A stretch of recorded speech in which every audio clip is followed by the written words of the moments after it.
Just since the turn of the 21st century alone, there have been major wars fought across the territories of Iraq, Syria, Lebanon, Israel, Palestine, and Yemen that have variously attracted the military involvements of Iran, Jordan, Saudi Arabia, Egypt, the United Arab Emirates, Turkey, and powers from even beyond the Middle East like the United States, United Kingdom, France, and Russia. These 21st century conflicts in the Middle East alone have claimed the lives of millions of people and forced millions more into exile and refugee status while costing trillions of dollars, making the Middle East arguably the most geopolitically turbulent region anywhere in the 21st century world. But why is this part of the world the way that it is? Why do you always hear about wars and conflicts taking place here? And why will you probably continue hearing about wars and conflicts taking place here for the rest of your life? The answers to those questions are complex, because the modern Middle East is the most geopolitically complicated chessboard in the world to really understand, with dozens of different actors and competing interests all variously working against each other at some times and then working together at others. But in order to understand the root cause of the modern Middle East's many problems, you only have to rewind the clock a little more than 100 years ago to learn how the Middle East borders we know today came into being,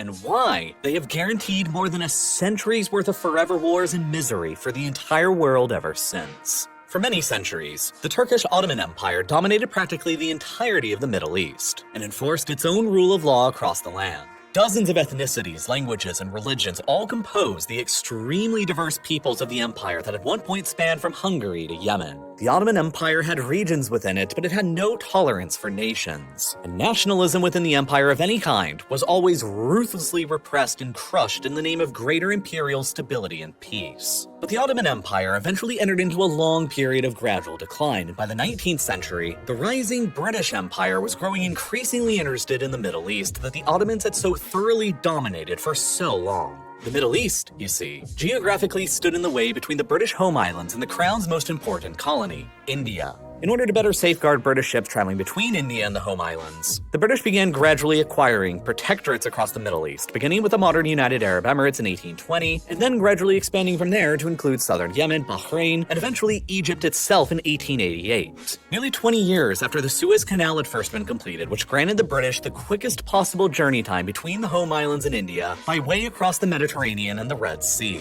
The Suez Canal, owned by British and French shareholders despite running through Egypt, was therefore one of Britain's most geopolitically valuable assets, and they intended to ensure their continuous access to it by forcing Egypt into the status of a protectorate. The British further established protectorates over Oman and Kuwait, and then in 1914, alarmed by the increasing British meddling in the Middle East and their internal affairs, the Ottoman Empire took the decision to join the First World War on the side of Imperial Germany. It was shortly after that when the British and the French decided that the Ottoman Empire would have to be completely destroyed by them. But it was initially unclear what exactly would take the place of the centuries-old rule of the Ottomans. In 1916, British and French diplomats named Mark Sykes and Francois-Georges Picot negotiated a secret treaty regarding how their respective governments would divide and partition the lands of the Ottoman Empire between themselves after the war's conclusion and the ancient empire's destruction. The agreement became simply known as the Sykes-Picot Agreement, and basically went as follows. This zone would fall under direct colonial British rule.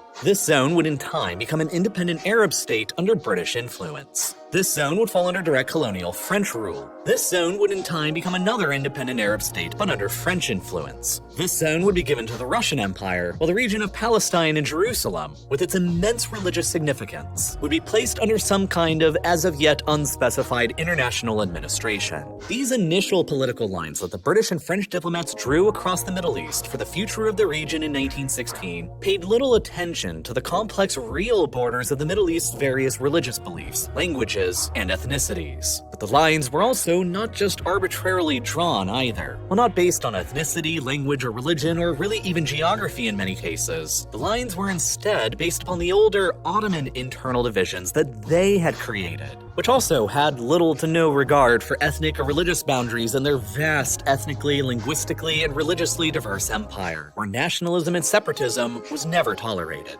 The British zone initially encompassed the Ottomans' provinces of Baghdad and Basra, and parts of Deir ez-Zor and Damascus, while the French zone initially encompassed the Ottomans' provinces of Mosul, Deir ez-Zor, Aleppo, Adana, Beirut, and Lebanon, while the International Palestine area was based on the province of Jerusalem itself that reported directly to the Ottoman capital. This was the map that Sykes and Picot drafted their own new lines atop of in 1916. rather than any detailed ethnic, linguistic, or religious map of the region, resulting in massive consequences that have reverberated down the decades ever since. The initial terms of the 1916 Sykes-Picot Agreement were then even further complicated by several other British wartime promises, guarantees, and assumptions. In order to encourage an Arab revolt against their Turkish overlords, many British officials guaranteed that they would favor the creation of a large, unified Arab state across the Arab lands following the end of the war. At nearly the same time, though, in 1917, Britain also proclaimed the Balfour Declaration, which promised that the British government would favor the creation of a national home for the Jewish people in the land of Palestine. And then, finally, there was the question of oil. Oil had been first discovered in the Middle East in a remote part of Iran in 1908, that the British subsequently dominated through their state-owned Anglo-Persian oil company, which would later evolve into the British Petroleum, or BP company, that we know of today.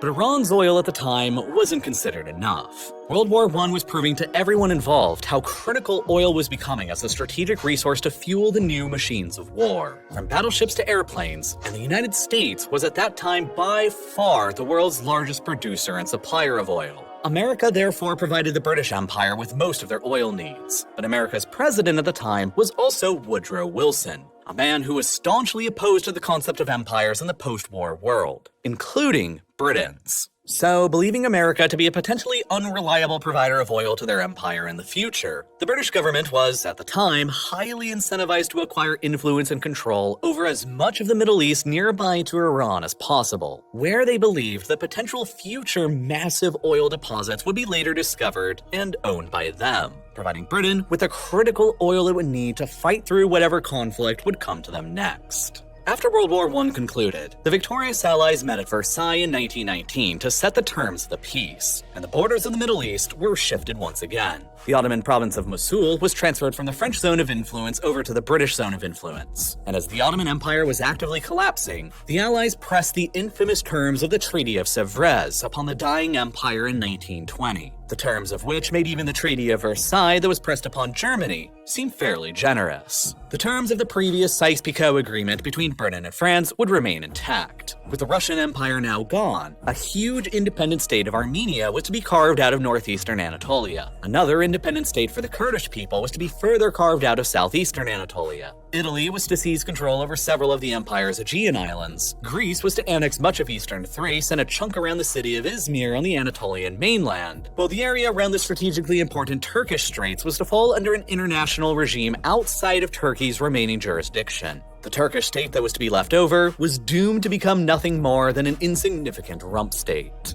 And thus, outraged by the treaty's terms, the emerging Turkish government almost immediately rebelled and continued fighting against the Allies for the next 2 years. After the Turkish forces made significant military gains on the battlefield, they forced the Allies to return back to the negotiating table again and concluded with the terms of the 1923 Treaty of Lausanne, which replaced the terms of the previous Treaty of Sèvres and were far more favorable to Turkey. Finally, the borders of the modern Middle East, as we roughly know them as today, were set in ink. But the terms of Lausanne in 1923 still left many questions and problems unresolved. There would be no independent state created for the Kurdish people after all, for example, a problem that has vexed the region for the century ever since. Today, the Kurds are one of the largest stateless people in the world, numbering some 40 million strong, with their own separate ethnic, cultural, and linguistic identity, but divided between the borders of what became Turkey, Syria, Iraq, and Iran, where in all 4 countries they are minority groups and have often been subject to persecution and discrimination. Kurdish nationalism and separatism and the desire to create an independent Kurdish state out of these areas has been a constant flashpoint of conflict in this region ever since. The British also smushed together the former Ottoman provinces of Mosul, Baghdad, and Basra into their mandate for Mesopotamia, which would later evolve into the state of Iraq. But the problem with that was that all 3 of those Ottoman provinces contained very different people with very different interests, identities, and beliefs. The people of Mosul were mostly ethnically Kurdish. The people of the Baghdad province were primarily Sunni Muslim Arabs, while the people of the Basra province were mostly Shia Muslim Arabs. Even further, what became Kuwait had also been a formal part of the Basra province under the Ottoman administration, until the British showed up and transformed it into a protectorate of theirs. After World War I, the British legally separated Kuwait from the Basra province and from Iraq, and they kept Kuwait as their own protectorate until the 1960s. which, in the end, would give the Iraqi state a decent historical claim to Kuwait that would eventually be acted upon by Saddam Hussein's invasion in 1990. Iraq became independent from the British Mandate in 1932 and emerged as a deeply internally fragmented state, with a historical claim on Kuwait. And it was also almost completely landlocked, with only a tiny sliver of a coastline on the Persian Gulf wedged in between Kuwait and Iran. And it further controlled neither of the headwaters for the two great rivers that it would rely so heavily upon for its civilization, the Tigris and Euphrates, both of which begin further to the north within Turkey. The French mandates weren't created much better either. The Lebanon province of the Ottoman Empire was deliberately separated as an independent state by the French based on that province's slight religious majority of Christians at the time.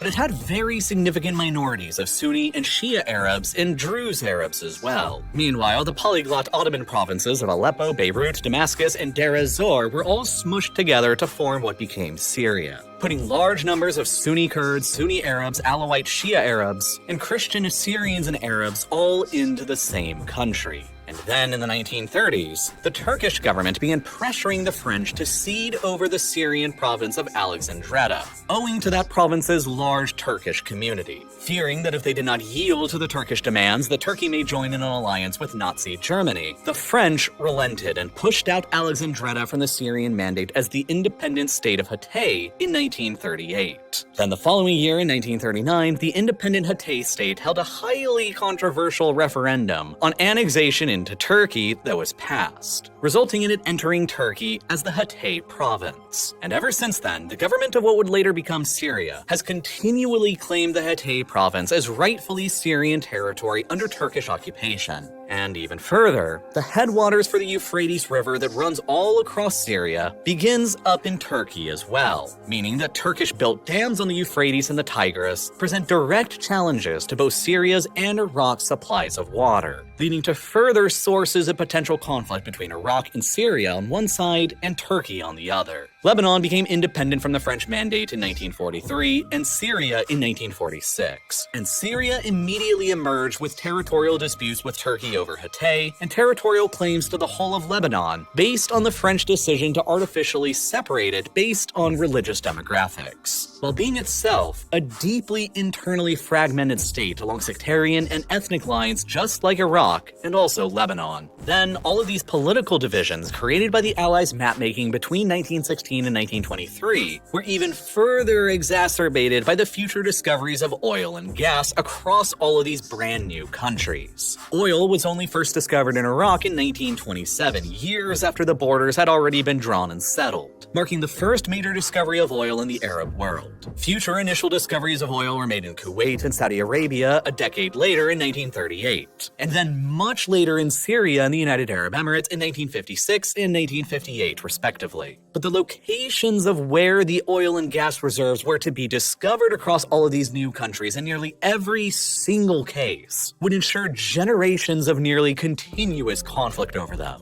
Within Iraq, oil was discovered across the former Ottoman provinces of Basra and Mosul, home to the Shia Arab and Sunni Kurdish communities, but hardly any oil at all would be discovered in the central Baghdad province that was primarily home to the Sunni Arabs. Even further, an overwhelming 90% of all of Iran's oil reserves would simply be discovered within the Iranian province of Khuzestan, which encompasses an exposed, flat plain on the western side of the Zagros Mountains that otherwise largely forms the rest of Iran's westernmost borders. And even further, Khuzestan was primarily inhabited by Shia Arabs, rather than the Shia Persians who made up the majority of the rest of the country. Kuwait, though small in size, also had enormous oil reserves nearly equal to the entirety of Iraq's oil reserves. And of course, Iraq contained the historical claim to Kuwait, a card that could be theoretically deployed at any time to double the Iraqi state's oil resources. In Saudi Arabia, home to the largest share of the Persian Gulf's oil, the oil would be almost entirely discovered in just a small area of the eastern side of the country near to the waters of the Gulf itself, within lands that were home to Saudi Arabia's Shia Muslim minority, while hardly any at all would be discovered in the Sunni majority areas. And then in Syria, the oil was found almost entirely in the east and the northeast of the country, in the lands of the Sunni Kurds and the Sunni Arabs, while hardly any at all was discovered in the Alawite Shia Arab lands of the west. All in all, the oil found across the Middle East, scattered across the complicated mosaic of competing ethnic, religious, and political identities, would prove to make up nearly half of the entire world's known supply of oil, meaning that outside powers like the British, the Soviets, and eventually the Americans were all going to be permanently interested in influencing the region's events atop all of the dozens of local ethnic, religious, and political interests and actors seeking to influence events as well.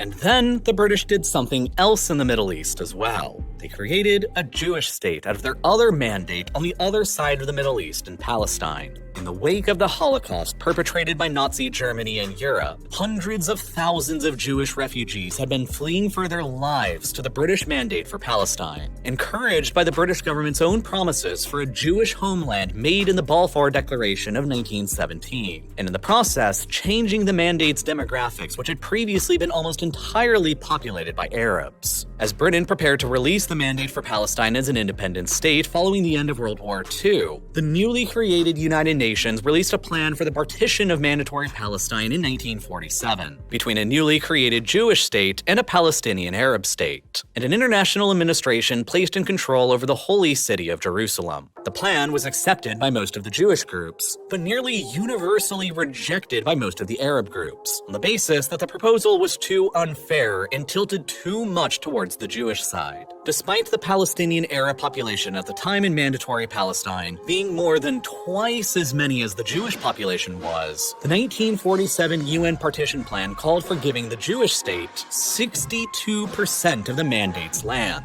while only 38% of the land would be allocated to the Arab state. Fighting between the Arabs and the Jews in mandatory Palestine escalated, and as the British withdrew in 1948, the State of Israel declared its independence, thus starting the continuous Arab-Israeli conflict that has remained ever since. Not one Arab country in the world would recognize Israel's existence as legitimate at first, and a coalition of mostly recently created or independent Arab states went to war with Israel in 1948 in support of the Palestinian Arab cause. Israel ended up emerging victorious in that war and ended it in control over all the lands that the UN had assigned to the Jewish state in the 1947 partition plan, in addition to 60% of the UN proposed Arab states' land and the western half of Jerusalem, while Jordan occupied and then annexed the Palestinian-assigned West Bank and International East Jerusalem, while Egypt occupied the Palestinian-assigned Gaza Strip and transformed it into a protectorate. No independent Palestinian Arab state would end up emerging, and an estimated 700,000 Palestinian Arabs were exiled or became refugees displaced from their homes, with many of them fleeing into neighboring Lebanon,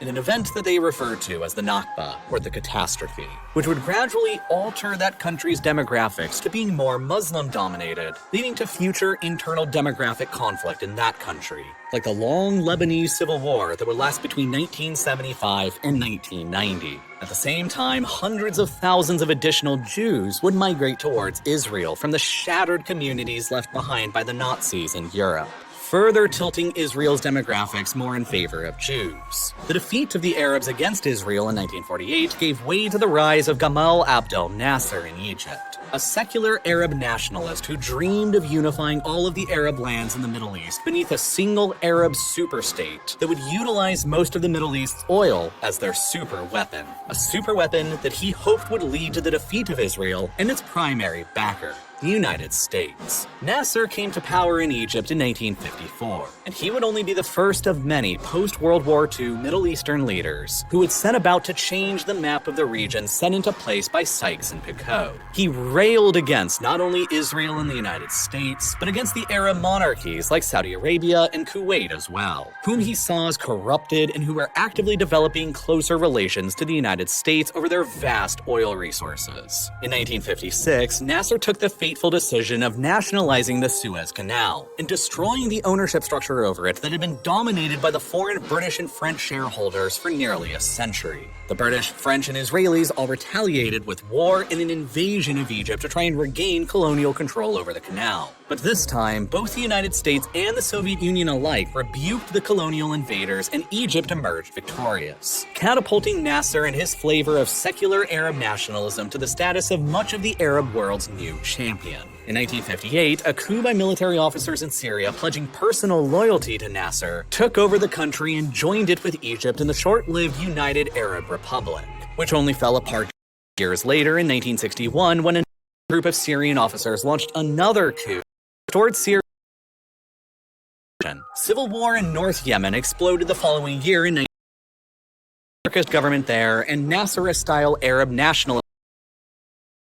to the modern Middle East's first product. The Western states like Saudi Arabia, Kuwait, Jordan, all balked at the prospect of a revolution in Yemen, monarchy there, and then spreading to their own monarchy.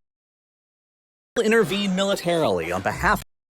the anarchist regime, while Nasser, wanting to spread unity, massively supported the nationalists, tens of thousands of Egyptian troops and copious the war into Egypt's Vietnam, assuming enormous amounts of manpower resources and developing into a stalemate, greatly weakening the Egyptian armed forces in the process. 1967, threatening war with Israel over, but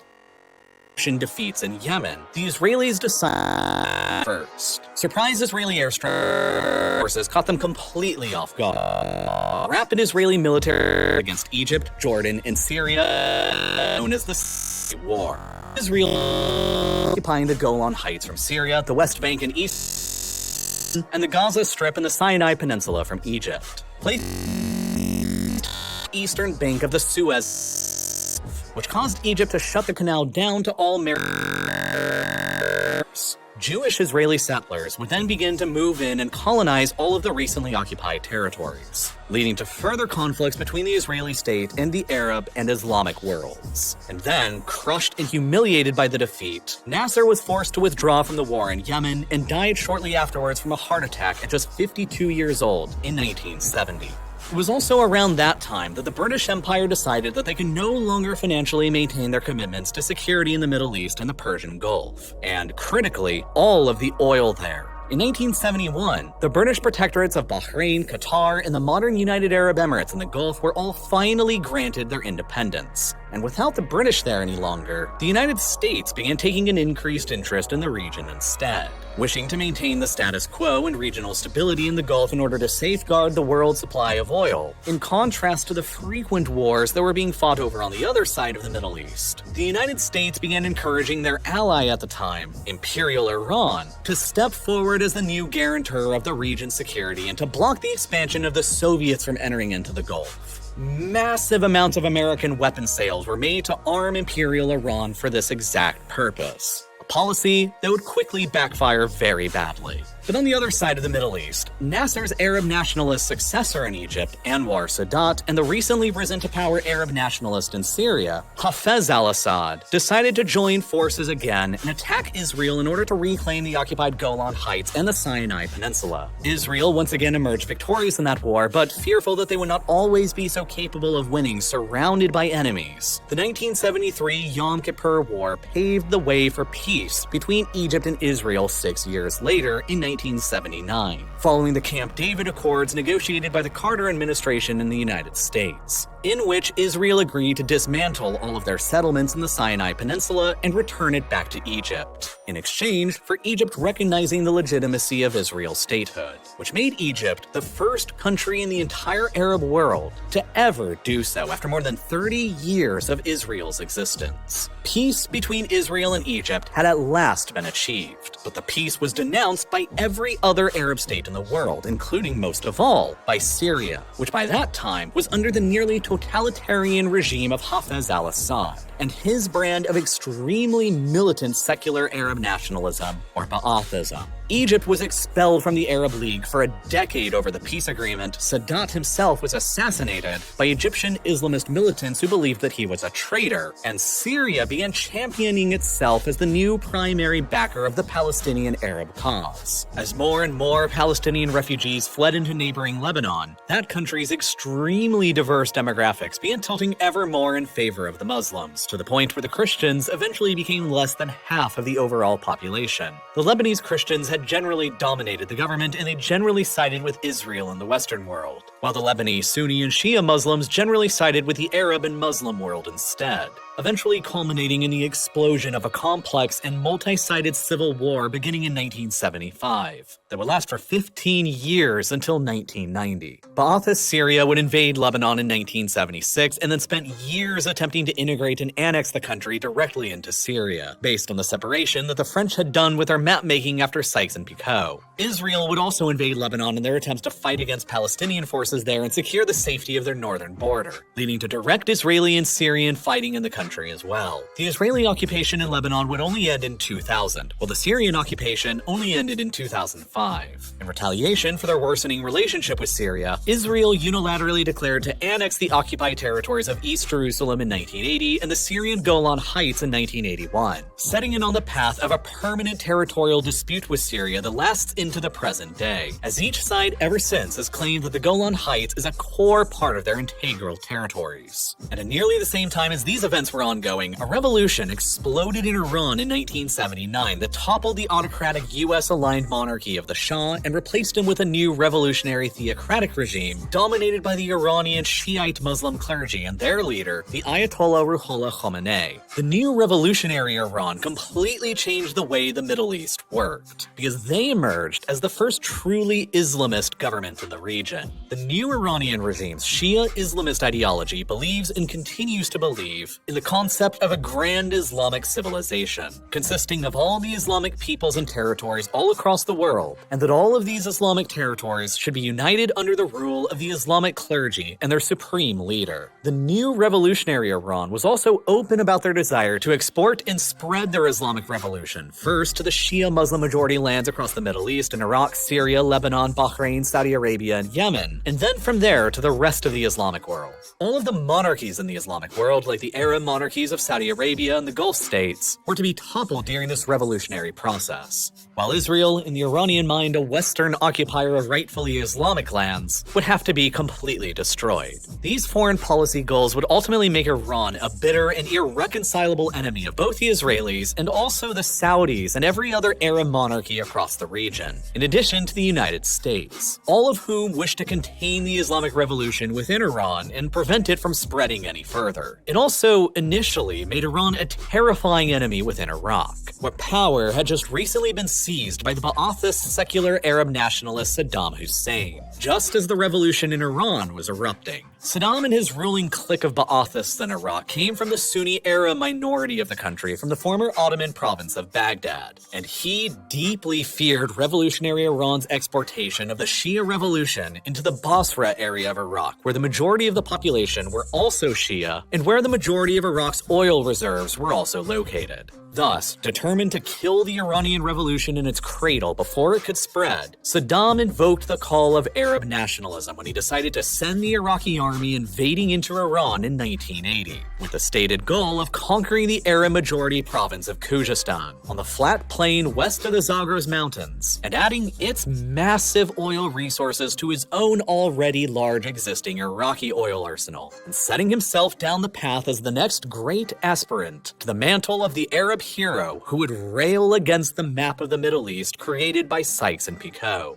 But instead, the Iran-Iraq War would turn into an 8-year-long apocalypse that would claim the lives of 500,000 people and injure around 1 million more. Desperate to keep Iraq afloat as a buffer state between themselves and the fiercely anti-monarchist and expansionist revolutionary Iran, who had just toppled their own monarchy, the Kuwaitis and the Saudis each lent tens of billions of dollars to Saddam in order to keep him in the fight for longer. The origin of the long-standing Saudi-Iranian Cold War. But for Saudi Arabia, the fear went much deeper. You see, across the 17th and 18th centuries, Bahrain, an island in the Persian Gulf right off of the Saudi mainland, had been ruled by various dynasties coming from Persia and Iran. The British had transformed Bahrain into a protectorate of theirs only in 1861, and after it was granted independence a century later in 1971, the imperial state of Iran claimed the island as rightfully belonging to them instead. After the 1979 Islamic Revolution, the new theocratic revolutionary Iran continued the claim that Bahrain was a lost Iranian province, and that it should be returned to them, further amplified by the fact that the vast majority of Bahrain's citizens were and are Shia Muslims, but ruled by a Sunni Muslim monarchy, friendly to the fellow Sunni monarchies in Saudi Arabia, Qatar, Kuwait, and the United Arab Emirates. Bahrain is these days directly connected to Saudi Arabia by an 18-mile-long bridge. The island is only located about 60 kilometers away from Saudi Arabia's largest single oil field, Ghavar, only about 50 kilometers away from the headquarters of Saudi Aramco, the state oil company, and only about 80 kilometers away from Ras Tanura, which is the Saudis' largest oil export terminal. Bahrain is placed directly off the coast of the Shia Muslim majority area of eastern Saudi Arabia, where nearly the entirety of Saudi Arabia's oil reserves and infrastructure are located, meaning that were the Iranians to successfully export the revolution into Shia majority Bahrain and topple the Sunni monarchy there, the next target would be the next door Shia majority areas of eastern Saudi Arabia, which could place the entire Saudi monarchy and state into jeopardy. Thus, to prevent that from ever happening, the Saudis decided to bankroll Saddam to keep the Iranian revolution contained within just Iran, and they have worked tirelessly ever since to do whatever they can to bottle Iran up.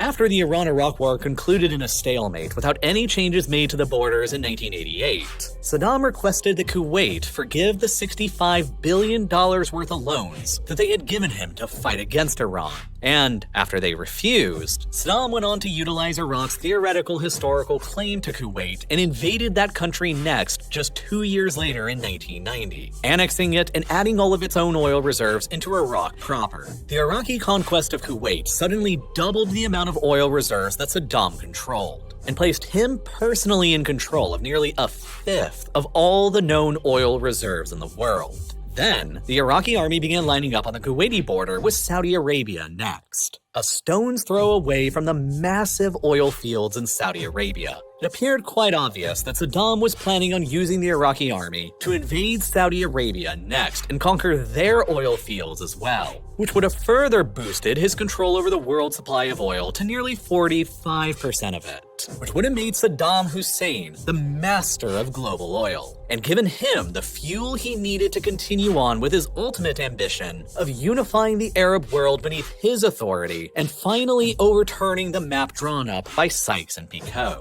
Not willing to allow any of that to happen, however, the United States gathered together a massive military coalition of 32 nations and militarily intervened against him during the Gulf War of 1990 to 91, which rapidly ejected the Iraqi military from Kuwait and liberated the nation once again. The map of Sykes and Picot was once again restored. Afterwards, the United States began fully stepping into the role as the new primary security guarantor of the Persian Gulf and its oil supplies, in order to make sure that the source of half of the world's oil would remain stable and accessible. The United States Fifth Fleet was reactivated and headquartered in Bahrain, providing the US with a big incentive alongside of the Saudis to keep the island out of the hands of revolutionary Iranian influence, while the United States Air Force set up a massive new airbase at Al Udeid in Qatar. Shortly after that, Jordan became the second Arab state in the world to make peace with Israel, when they recognized the Jewish state in 1994. But the increasing setbacks for secular Arab nationalism in the Middle East and the growing presence and legitimacy of the United States and Israel in the region gave rise to a new brand of Sunni Islamism in the Arab world that rivaled both the more Shia Islamism in Iran and the secular Arab nationalist movements like Ba'athism in Iraq and Syria and the previous Nasserism in Egypt. This set the stage for new organizations like Al-Qaeda to emerge, who wanted to ignite a worldwide Islamist revolution to unite the entire Muslim world beneath a new Islamic state that would fully encompass all of the Muslim lands, and finally do away with the borders and terms of Sykes and Picot once and for all.